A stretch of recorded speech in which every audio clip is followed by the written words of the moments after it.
Le retour du champion Kev dans l'organisation, la nouvelle team allemande, la fin du split Pre-4Win et l'interview d'un de ses membres, les nouveautés de la Ligue, bienvenue sur la chaîne de l'Hebdo de la Ligue pour son premier épisode sur l'actu. En effet, comme a pu l'annoncer la LDC, le champion Kev, owner Pre-4Win et organisateur de LDC, fait son grand retour dans l'organisation. Cependant, on peut aussi noter l'absence des Allemands.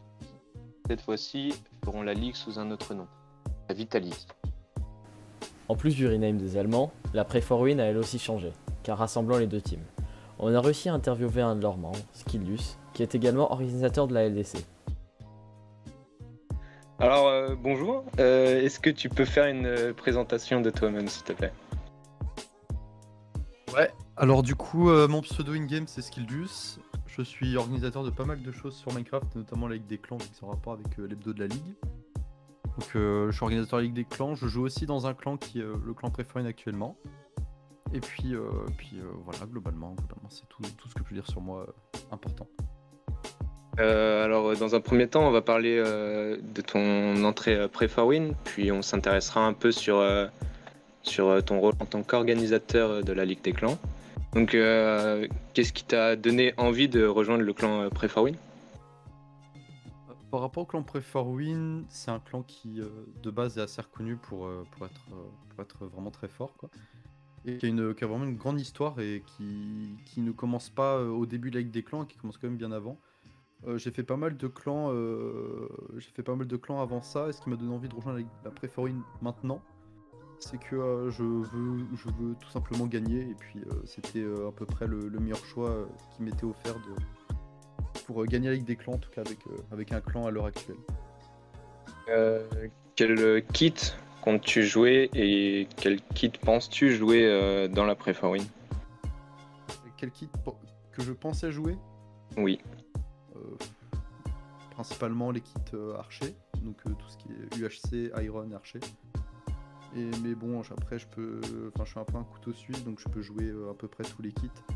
Donc s'il y a besoin de remplir tel ou tel roster, c'est pas ce qui manque en tout cas en plus des joueurs globaux dans la Pre-4Win, donc comme pas mal d'autres personnes du clan, je peux un peu fil partout. D'accord. Qu'est-ce qui joue selon toi dans des recrutements, étant donné que tu as fait plusieurs clans et actuellement tu es Pre-4Win? Selon toi, qu'est-ce qui joue le plus dans des recrutements de clans? Bah tout d'abord c'est quand même pas mal la réputation, parce que faut pas se leurrer, la réputation joue beaucoup pour être recruté dans un clan, en tout cas un clan assez sélectif. Mais ce qui prime avant tout c'est le niveau en teamfight. On a vu beaucoup de joueurs qui sont très forts individuellement, mais qu'en équipe ils n'arrivent pas à jouer, et donc c'est jamais eux qu'on voit dans les rosters finaux, donc je dirais que c'est ça le plus important. Et une personne qui joue un minimum aussi, parce qu'une personne qui a AFK ne va pas du tout être utile, donc jouer, savoir s'intégrer et savoir jouer en équipe, quoi. Quelles sont les différences que tu as pu observer entre la Pre-4Win et tes anciens clans?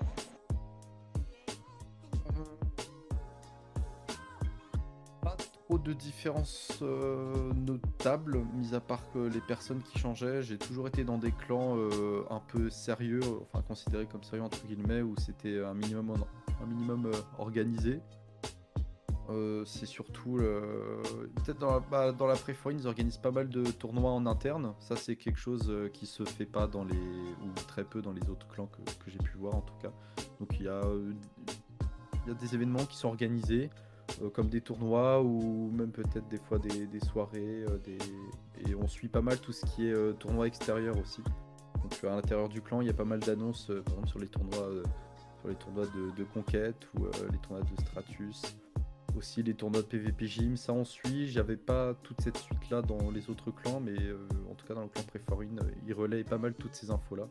Donc je trouve ça assez sympa, et aussi le fait de partager à peu près toutes les productions des clans et les achievements des joueurs du clan sur Twitter ou sur YouTube. Ça, y a pas, je n'ai jamais vu ça dans un autre clan, quoi. Donc je trouve ça très original. Et je pense à peu près tout ce que je peux dire pour les différences. Quelles sont les attentes que tu as pour la prochaine ligue avec la Pre-4Win? Gagner. gagner la Ligue 1. Quels sont, selon toi, actuellement les meilleurs clans Les meilleurs clans actuels ou de la saison précédente? Parce plus je actuels? encore. Plus Actuel, actuels. de ce que je connais, je pourrais dire déjà la Preforin, je peux dire le clan Neo aussi qui est très très fort. Il y a le clan Vitality qui était anciennement les Allemands, enfin c'est pas vraiment les Allemands, mais on en retrouve beaucoup en tout cas. Et parmi à peu près tous les autres clans, c'est encore un peu flou sur qui va être avec qui, donc je vais pas trop m'avancer là-dessus. Et il y a peut-être le clan le Vol Clan, je crois, si je dis pas de bêtises, qui est revenu. Il y a la Mikasai aussi qui est revenue, qui peut être forte aussi. Il y avait pas mal d'Allemands qui avaient rejoint, mais qui ont rejoint finalement Vitality. C'est à peu près il y a 1 ou 2 semaines. Il y a une vague d'Allemands qui ont quitté le clan Mikasai, qui était un clan qui était déjà inscrit dans les premières saisons de la ligue et qui avait tout simplement disband et qui revient cette saison-là. Et les autres, je dois pas les avoir en tête. Ok.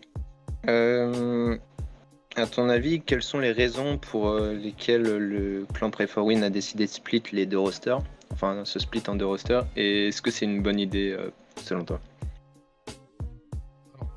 Le split, la raison est assez simple, c'est quand le clan Prefoin avait commencé à split, c'est parce qu'il y avait déjà il y avait trop de joueurs pour pouvoir inscrire un même roster sans dépasser la limite autorisée pour la Ligue des Clans. Et aussi car beaucoup de joueurs jouaient beaucoup de kits, et qui étaient potentiellement meilleurs que des joueurs qui n'avaient qu'un seul kit à jouer. Ou alors il y avait aussi le cas où il y a des joueurs qui étaient globaux, qui savaient bien jouer globalement, mais qui n'étaient jamais spécialisés dans un kit, donc qui n'étaient pas spécialement très forts dans un kit, ce qui faisait que à partir du moment où il y avait quelqu'un qui était un peu plus fort, la personne ne jouait pas. Donc ça permet aussi de faire jouer tout le monde. Mais bon, après, il n'y a pas que des avantages hein, dans ce split. Il y a aussi il y a eu un moment où des fois des joueurs, il n'y avait pas assez de joueurs à tel match, et ça c'est aussi dû au split. Donc des matchs ont dû être mis forfait, on l'a vu hein, la saison précédente et encore la saison d'avant. Et moi, est-ce que je pense que c'est une bonne idée? À l'heure actuelle, moi je pense que non, et je pense aussi que la saison dernière, c'était pas une bonne idée non plus. Pour les raisons que j'ai évoquées juste avant. D'accord. Alors là, on a parlé de toi en tant que joueur. Maintenant, on va se concentrer un peu plus sur toi en tant qu'organisateur de la LDC. Tout d'abord, je vais reprendre une question précédemment citée. Quelles sont tes attentes pour la prochaine ligue en tant qu'organisateur LDC? On attend alors déjà au moins un minimum d'inscriptions qui serait au minimum le même nombre qu'on a eu la saison précédente. On sait qu'il y a eu beaucoup de temps d'attente entre la dernière saison et celle-ci, de part déjà que c'était les vacances d'été et qu'on a eu la rentrée récemment. On ne sait pas vraiment à quoi s'attendre, mais en tout cas du côté Ligue des Clans, du côté organisationnel, on va proposer plusieurs nouvelles choses que vous verrez. Non, je peux même le dire maintenant, on va développer un cast anglophone qui va sortir très prochainement. Donc de notre côté, on attend à ce qu'on ait toujours autant de monde qui nous suivent, voire plus. C'est de toute façon ce qu'on va espérer, et qu'on ne perde pas et qu'on essaie de garder en fait l'envie des joueurs de rejoindre notre événement, quoi. Parce que c'est vrai qu'on a compris qu'il y avait pas mal de hype qui était redescendu. Mais je pense que c'est aussi dû au fait que sans la Ligue des Clans, il n'y a pas beaucoup de matchs qui sont faits à l'extérieur, et donc les personnes se lassent très vite.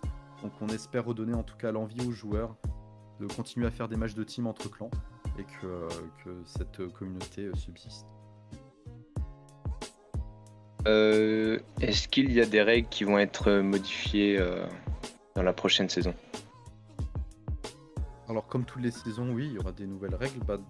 Là, très récemment, vous avez pu le voir à l'inscription, il y a des nouveaux panels de kits. En fait, on a viré tous les kits qui sont considérés comme pas joués, ou très peu. Très peu, je peux citer l'archer, pas joué, je peux citer le classique. On a aussi, on avait mis une règle sur le Debounce Time qu'on va enlever. On va avoir une nouvelle règle qui va arriver très prochainement pour ce qui concerne les jokers et le recrutement des joueurs pendant les phases de barrage. Il y a plusieurs choses qui vont évoluer, et tout ça, c'est ça suite au retour qu'on a eu sur les saisons précédentes, soit une initiative d'un joueur via une suggestion. À chaque fois, on fonctionne comme ça.